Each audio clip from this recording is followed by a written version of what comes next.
Out to Rich. Rich had a question about the residential infill development projects that I did.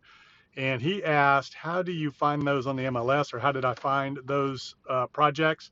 So one way is to reach out to realtors, let them know what you're looking for, what it is you want to do, and tell them that you're looking for either lots within existing neighborhoods, fully built out subdivisions, and you're looking for some vacant lots that you can build houses on, or if a house is sitting on multiple lots or has multiple lots with it, or it could be a house that has an extra large property and you can do a boundary line, what's called a boundary line adjustment, where you just move the property line over one way or the other to generate an extra lot.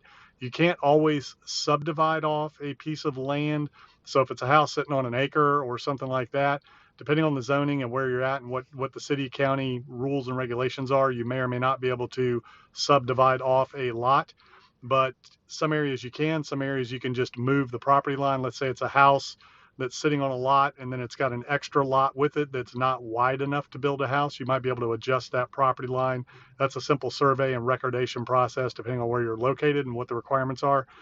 Basically, what you want to do is you want to generate a relationship with realtors, or if you're a realtor yourself and you have MLS access, whenever properties come on the market in the area that you're interested in, take a really close look at it, see how much land it comes with, read the notes. A lot of times the realtors will make a note in the MLS listing, excuse me, in the MLS listing if it has extra lots or enough land to be subdivided.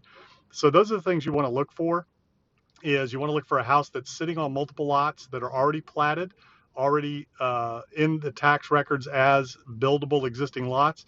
You can tear the structure down and then redevelop, build back on those individual lots that are already platted, already recorded as lots. That's what I did on the two projects that I showed you, where all I did was tear down one structure that was already sitting on recorded buildable lots.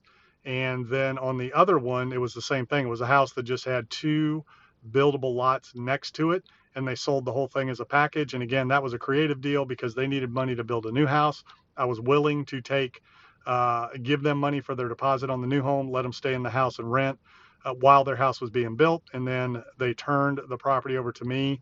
I inspected it, released the rest of the money once they moved out of the house.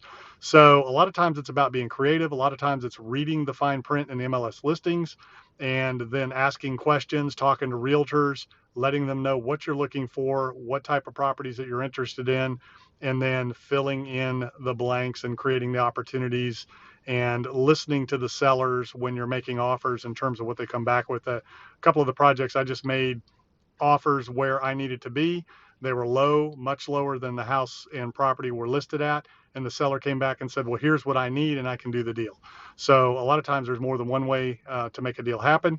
You're in the business of creating opportunities, being creative, solving problems, creating value, having vision. So make sure you ask questions, reach out, talk to realtors, keep your eyes open, read the fine print, look for the things that other people are not looking at. That's how you uncover opportunities, find deals, and dig up the gold.